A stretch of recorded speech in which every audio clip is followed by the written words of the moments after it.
Voces desde aquí. La verdad nos hace libres. Bienvenidos a la primera emisión de Voces desde aquí, una empresa de comunicación que busca la fidelidad a la verdad. Buscamos crecer para que usted reciba la información que merece. Todo nuestro equipo trabaja con profesionalismo y dedicación por pasión hacia el periodismo y los medios. Buscamos crecer para que usted pueda reconocernos y seamos una empresa influyente en la zona peninsular. Nos da mucho gusto que nos acompañe hoy 15 de octubre. Iniciamos. Sigan nuestras páginas oficiales Facebook, Instagram, Twitter, YouTube y TikTok como @Voces desde aquí para enterarse de todas las noticias. Muy buenos días, yo soy Leone Martín y me acompaña Natalia Miranda, Andrés Mendoza, y es un gusto estar con ustedes. En el programa de hoy tendremos varias secciones que abarcan Valladolid y sus alrededores, así como gran parte de la península de Yucatán. Más adelante conoceremos el suceso que marcó la historia de uno de los atractivos turísticos de Valladolid. Comenzamos. El cementerio de la colonia San Francisco en Valladolid es coordinada por su misma gente, pues antes de su unión a la ciudad eran una comisaría. Vamos con el siguiente reportaje de Cristian Montalvo y Nori Ramírez. El cementerio de la colonia San Francisco existe hace más de 90 años, pero tiene una pequeña peculiaridad a diferencia del cementerio municipal. Este cementerio está supervisado y siendo mantenido por las mismas personas de la colonia. Vecinos alrededor del cementerio narran que cuando Valladolid era un pequeño poblado, lo que se conoce ahora como la colonia San Francisco era una comisaría, por lo que ellos mismos tenían su propia iglesia y su propio cementerio. Ambos estaban separados. Al pasar del tiempo, Valladolid fue creciendo y poco a poco se fue uniendo a la comisaría de San Francisco. Al momento de que Valladolid se convirtiera en una ciudad, se le integró la comisaría convirtiéndose en una colonia. Las personas y las autoridades de ese entonces llegaron a un acuerdo, el cual consistía que el cementerio no se convertiría en uno municipal, ya que ellos mismos veían por el cementerio y tenían familiares y amigos enterrados en ese lugar, y al pasar del tiempo, ellos igual serían enterrados ahí. Desde ese entonces, las personas de la colonia San Francisco supervisan y mantienen el cementerio, solo ellas tienen preferencia de ser enterradas ahí. Vecinos cuentan que son muy pocas las ocasiones en las que se aceptan a difuntos de otras colonias. Los vecinos se organizan entre ellos para mantener limpio y en orden el cementerio, ya que en muchas ocasiones dicen que personas entran al cementerio a realizar actividades como el beber alcohol, correr entre las tumbas, a robar pertenencias de los difuntos que parientes dejan en sus nichos e incluso la profanación de tumbas, ya que muchos estudiantes de las universidades ocupan cráneos de verdad y esto le ha causado gran indignación a los vecinos. Este acuerdo seguirá en pie mientras la gente quiera. También tienen en cuenta que poco a poco se irá llenando y ya no habrá suficiente espacio, por lo que dicen que en algún momento las personas de la colonia tendrán que ser enterradas en el cementerio municipal. No cabe duda que este cementerio es parte de la vida de las personas de la colonia San Francisco. Reportaje por Nori Ramírez y Cristian Montalvo. En los últimos 2 años se han logrado bajar los casos de VIH-Sida en Valladolid. Vamos con el reportaje de Xochitl Jerónimo y Jair Barrero. La Jurisdicción Sanitaria número 2 de Valladolid, Yucatán, ha implementado el Programa Estatal de Prevención y Control de VIH, SIDA o infecciones de transmisión sexual para combatir el incremento de los casos. Parte de la solución que se está tomando para apoyar a las personas son los programas que se han ido generando. Dichos programas buscan disminuir la incidencia acumulada por la mortalidad por VIH y SIDA, mediante acciones de prevención combinada y detección y atención oportuna para que las personas puedan vivir con una mejor calidad de vida. Cada acción que se toma tiene un enfoque de prevención y utiliza diversas estrategias que evitan la transmisión de infección sexual, ITS, otorgando sesiones informativas, cursos de capacitación y distribución de condones a través de 3 operativos que se utilizarán en todo el estado. Valladolid, Yucatán es uno de los municipios que tiene el mayor número de casos e incidencias, ocupando el 2.43% de los casos registrados, siendo un total de 250 personas infectadas, de los cuales se dividen en 222 casos del género masculino y 28 casos del género femenino, entre las edades de 20 a 45 años. Según el informe de la Vigilancia Epidemiológica del VIH en Yucatán, hace 2 años se registró el 0.22% de los casos de SIDA, 22 personas. Estos resultados apuntan a que Valladolid ha tenido una disminución del 0.7%, 7 casos, dado que el informe, el cual fue actualizado el 30 de octubre, se registró el 0.15% de los casos, 15 personas. Con el propósito de interrumpir la transmisión perinatal de VIH y sífilis en mujeres embarazadas, se ofrece la detección a través de pruebas rápidas. También se promociona y promueve el manejo integral de los pacientes en forma multidisciplinaria en los centros ambulatorios de prevención y atención a infecciones de transmisión sexual. Con los resultados obtenidos, se puede mencionar que la Jurisdicción Sanitaria número 2, bajo la dirección del Dr. Orestes Omarramba Díaz, ha llevado un buen manejo de los casos de transmisión sexual y ha sabido aprovechar cada uno de los programas implementados para combatir el VIH. La compra y venta de pescado en la zona de Valladolid ha sido todo un reto para la familia Castro, que ha permanecido 3 generaciones en este negocio. Vamos, Cristian Montalvo y Naireli Medrano. Yo me llamo Ramón Castro, soy el propietario de la pescadería. La pescadería se llama Don Mozo porque así se llamaba mi papá. A los 15 días que mi papá falleció, pues abrimos la pescadería. Por eso lleva el nombre, o sea, como le decían a mi papá, Don Mozo Castro. La idea fue de él hace más de 40 años que empezó él el negocio. Entonces, pues, él siempre se dedicó a la compraventa de pescados y mariscos. Empezó abriendo un local en el mercado municipal Donato Bates. Desde el 1980 se abrió y luego nosotros pusimos la sucursal aquí en las 5 calles. Y pues el producto viene de diferentes puertos. Viene desde Xilán Bravo hasta Chiquilá, Quintana Roo. También compramos pescado en El Cuyo, en San Felipe y en todos los puertos de aquí de la costa yucateca. De vez en cuando nos vemos obligados a traer productos de otros lados, pero normalmente es producto de aquí, producción de aquí de la costa yucateca. También manejamos el pescado frito, manejamos pescado en postas, filete empanizado, pero todo esto fueron ideas de mi papá. Y nosotros pues seguimos la tradición hasta el día de hoy, seguimos en el negocio y la gente pues ya nos conoce, gracias a Dios, saben que es producto fresco y que siempre contamos con producto, a menos que haya algún mal tiempo o con la amenaza de los huracanes, entonces escasea un poco el producto. Pero los puertos siempre nos abastecen porque cuando se pone medio malo el tiempo, la gente se dedica a pescar otras especies por medio de redes y así se consigue un poco de producto. No es muy fácil, cuesta un poquito de trabajo meterte en un mercado que no está acostumbrado a consumir ese tipo de productos. Pero pues la constancia, el mantener el negocio abierto a diario, es lo que hace que la gente se vaya acostumbrando, lo vaya metiendo en su menú poco a poco. La mejor época es de la Semana Santa, que es entre marzo y abril, pues en eso estamos. Primero Dios, podemos seguir la tradición mientras el tiempo nos lo permita y seguir adelante. Muchas gracias. Y en nuestro contenido tenemos la sección En Corto. Conductores, Soldaris y Ayer, platíquenos de qué trata. ¿Qué tal, Miguel? Muchas gracias. En Corto es una sección de las noticias relevantes de toda la península de Yucatán. Recuerden que estaremos con ustedes todos los martes y viernes en corto. Así que tenemos una cita con usted en Corto. Los murales del Palacio Municipal de la ciudad de Saquí nos relatan toda una historia. Vamos al reportaje de Nori Ramírez y Yair Barrero. Sala de los Murales. La Sala de los Murales es un atractivo turístico poco visitado, pero con una gran historia que contar. Fue descuidada años atrás y la UNESCO vino a darle vida para tener una potencia turística en el centro de Valladolid. Es visitado diariamente por turistas que buscan pasar un buen rato y conocer la historia de este pueblo mágico. Cipriano Salas Pérez, guía turístico-cultural, es uno de los encargados de contar cada una de las historias que se reflejan en los murales de Manuel Lizama, el autor de cada uno de ellos.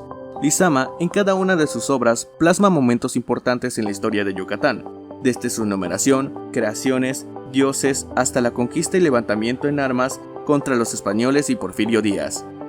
Si bien la Sala de los Murales no es muy grande, cada una de las historias que se cuentan en estos sí lo son. El hecho de conocer cada suceso que ocurrió en la representación de cada obra deja mucho de qué hablar. Aparte de que los murales están bien cuidados, también son muy buenos y realistas. Se puede sentir todo lo que el autor quería dar a conocer, en sentimiento y contando su historia por sí mismo. Es posible conocer más a fondo sobre cada mural a través de los tours hechos por los guías turísticos que se encuentran debajo del Palacio Municipal. El conocer la historia de Valladolid es una gran bocanada de aprendizaje mexicano. Vivir durante varios años en la misma colonia forma toda una historia y crecimiento. Este es el caso de doña Margarita Mato. Veamos el siguiente reportaje de Xochitl Jerónimo y Andrés Mendoza. San Juan es una de las colonias más tranquilas de Valladolid. Durante años se ha vivido con un índice de delincuencia bajo. Sin embargo, no siempre fue así. Según relatos de algunos vecinos, a sus inicios, la colonia, como cualquier otra, tuvo que pasar por dificultades, siendo los más notorios la falta de pavimento, la electricidad, el agua y la delincuencia. Los habitantes de Valladolid ubican a esta colonia por la reconocida Iglesia San Juan, Clínica San Juan, el Hotel Posada y la Repetidora. La colonia ha pasado por grandes cambios a lo largo del tiempo. María Cristina Eck Punch, quien ha vivido durante 45 años en San Juan, relata que al inicio lo único que se podía apreciar era una calle de terracería y eran pocas las casas que se podrían ver alrededor. De igual manera, uno de los problemas que tenían que vivir los habitantes era la falta de agua potable. Cuando no teníamos agua. En ese entonces, las personas tenían que recorrer 3 esquinas para traer agua en cubetas a sus hogares. La electricidad es otro de los problemas con el cual tuvieron que batallar porque la luz se iba semanalmente y tardaba hasta 2 días para regresar. Antes sí teníamos muchos problemas porque semanalmente se iba la corriente y entonces, pero ahora ya no se va la corriente. De antes sí iba mucho la corriente, entonces nosotros estuvimos luchando, íbamos hasta la comisión horas de la noche para quejarnos, para ver por qué tantas cosas suceden que no nos hacen caso, y hasta que por fin, ahorita pues ya casi no se va la corriente. Lo que ocasionaba grandes problemas en las familias porque sus alimentos se echaban a perder al no tener refrigerio. Pasábamos 2 días o día y media, a veces así sin corriente. Si metes todas las cosas que tenemos en el refrigerador, se echa a perder. Sin embargo, esto no fue un impedimento para que los vecinos se pusieran de acuerdo y crearan su junta vecinal, en el cual su único propósito era el bienestar de la colonia. Según informa Cristina Eck, los miembros de la junta vecinal, incluyéndola, se iban hasta la comisión e incluso acampaban toda la noche para obtener respuestas y soluciones por su problema de luz. Otra de las soluciones que la junta brindó fue el policía vecinal, encargado de vigilar la colonia, dado que al inicio se presentaban muchos robos. Si bien la colonia ha tenido grandes cambios, iniciando por la disminución de la delincuencia, seguido del mejoramiento de la corriente y el pavimento de las calles, San Juan aún tiene mucho que mejorar. Margarita Mutú, quien ha vivido 23 años en la colonia, informa que durante un largo tiempo se ha estado reportando los baches que la calle presenta, y aunque se ha mandado maquinaria para reponerlo, después de unos meses, estos se siguen presentando junto con el problema de la acumulación de basura en los drenajes, el cual ocasiona que algunas calles se inunden cuando llueve. Los vecinos se han encomendado sacar su basura solo los días acordados, en este caso lunes y jueves. A su vez se ha asignado una zona para llevar el plástico, chatarra, madera, sillones o camas que no sirvan para que el camión de la basura pase a recoger los días jueves de la semana y así evitar que los animales saquen la basura y prevenir que el agua se estanque u ocasionar un brote de mosquitos o mal olor en la colonia. El aparente fin de la pandemia que aterró a todo el mundo. Vamos contigo, Mónica. La Organización Mundial de la Salud, la OMS, sostuvo a finales de septiembre que el mundo nunca estaba en una mejor situación para terminar con el COVID-19 como una emergencia de salud global. A pesar de que siguen existiendo casos y muertes, la verdad es que han disminuido considerablemente. A finales de septiembre se eliminó el uso obligatorio de cubrebocas en Yucatán, a excepción de hospitales, centros de salud y transporte público. Realmente estamos viviendo el cambio. El subsecretario de Salud, Hugo López Gatell, señaló que aún no hemos llegado a 0 casos en México. El COVID-19 es un virus que no podemos evaporar. Logramos crear vacunas, se crearon defensas, pero no puede simplemente desaparecer un virus que azotó al mundo entero. Hemos logrado sobrevivir a 2 años de pandemia, y aunque todo marcha a nuestro favor, ¿será este el fin de esta pesadilla? El cenote es aquí, un centro turístico ubicado en el corazón de Valladolid. Fue escenario de un derrumbe hace 10 años, marcando así su historia. Vamos con el reportaje de Osvaldo Pérez y Edgar Eck. En Yucatán existe una serie de cenotes. Estos forman un sistema de cavernas que conectan con el mar. Valladolid cuenta con el peculiar cenote Saquí, en el que hace aproximadamente 10 años ocurrió un desprendimiento de roca, y del que don Raúl Méndez fue testigo. Estaba yo acá en un día normal, eran como las 10 y media de la mañana. Había una mesita nada más, no teníamos gente. Lo bonito de abajo tampoco había gente. Y andaba yo por aquí, así como estoy ahorita en ese escalón, cuando escuché un crujido fuerte. Visualizo hacia arriba, hacia los lados, digo, ¿qué está sonando? Vuelvo a escuchar otro crujido fuerte. Y de repente hay un desprendimiento del techo bóveda, parte del techo bóveda del cenote de piedra de aproximadamente unos 400 kilos y cayó al agua. Ese impacto, llegó el agua hasta por aquí, me llegó hasta pringar y digo, wow. Entonces hubo ese desprendimiento, esa piedra pues se fue al fondo. A partir de este hecho, Protección Civil hace revisiones en las que verifica que no represente ningún riesgo. Vino Protección Civil, empezaron a checar, quitaron 2 arbolitos que habían arriba para evitar que las raíces sigan perjudicando el techo bóveda. Y vinieron a checar qué tan frágil puede ser. No, dijeron que la estructura es fuerte todavía y que no se ameritaba ningún riesgo hasta el momento, ¿sí? Cualquier cosa, ellos cada 6 meses vienen, checan, verifican y cualquier cosa nos lo informan si hay algo que pueda suceder grave, ¿sí? Por el momento, hasta el momento todo está bien, todo es correcto.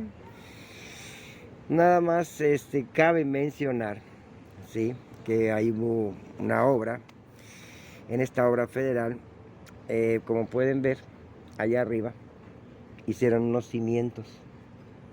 Esos cimientos iban a hacer un edificio, por lo cual se les dijo y se les prohibió que hagan un edificio porque pueden desfondar la bóveda o techo.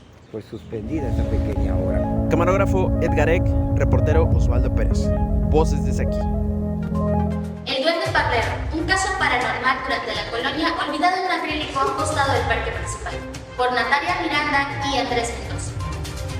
Valladolid durante la colonia fue escenario de un poltergeist, el cual es un fenómeno paranormal que mueve, levita, golpea, provoca sonidos y otros sucesos inexplicables. Actualmente la única huella que la ciudad tiene de esta historia es una placa de acrílico ubicada en el costado norte del parque principal del lugar, por el bazar de comida. Una ciudad de Yucatán actualmente catalogada como pueblo mágico y destino turístico importante del estado. Nadie imaginaría que en el pasado tuvo una de las historias más tenebrosas de su época, y aún más sorprendente, el hecho de que la gente a día de hoy no conozca la historia del Duende Parlero. El primer reporte de este suceso fue probablemente escrito por Pedro Sánchez de Aguilar, quien a finales del siglo XVI era famoso por ser un hombre de letra y lo consultaban para aspectos jurídicos. Diego López de Cogolludo fue otro contemporáneo de aquella época quien registró el caso en su libro Historias de Yucatán. El ente, no conforme por perturbar a estos dos individuos, también sembró el miedo en la gente, cometiendo sus travesuras en distintas viviendas. Se decía que se podía escuchar su voz y hasta hacer sonar unas castañuelas. A su vez, el Duende Parlero recitaba oraciones y murmuraba haber nacido en Castilla la Vieja, ubicada en España. Lo que inició pensándose que era una broma se tornó en una horrible pesadilla, pues la demoníaca voz empezó a hablar de las mujeres de Valladolid. Esto provocó que algunos de los maridos se ofendieran y golpearan severamente a sus esposas. Asimismo, el demonio se divertía arrojando piedras a la gente de alrededor y también a los techos de las viviendas. Es por eso que el sacerdote de la ciudad, Tomás de Lersundi, se presentó en la casa de Juan López de Mena, en el horario que usualmente se manifestaba. Pero el lugar estuvo en completo silencio. Pasó el tiempo y el sacerdote se retiró del lugar llevándose su agua bendita. Las manifestaciones del duende se extendieron llegando hasta Mérida. Juan López de Mena, quien se ubicaba en esta ciudad, escuchó a la voz mencionarle que su esposa acababa de dar a luz. Esto fue corroborado días después. Ante los sucesos que estaban aconteciendo, el obispo de Yucatán dio la orden de que nadie respondiera a los llamados que hacía el duende, con la pena de ser excomulgados si desobedecían. El fenómeno cesó, ante la falta de respuesta de la gente hacia los llamados del duende, pero más tarde regresaría. Pasaron los años y se recibieron reportes de un demonio similar, o tal vez el mismo. Este azotaba a los habitantes de Yalcobá, solo que este fenómeno tenía más intensidad. Se originaban vientos fuertes al mediodía que llenaban de chispas y prendían en fuego las casas del lugar. La solución que se le dio a este problema fue una misa cantada, y tuvo como respuesta el incendio de una casa en su totalidad durante esa misma noche. Después de esto, no se volvió a oír del duende. El fenómeno puede considerarse como una leyenda, pero el hecho es real, tan real como lo desconocido.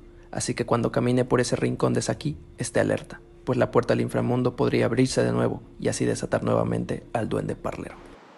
Y de esta manera llegamos al cierre de la primera emisión de Voces de Saki. Recuerden que el sábado tenemos nuestra próxima cita. Los esperamos. Voces de Saki. La verdad nos hace libres.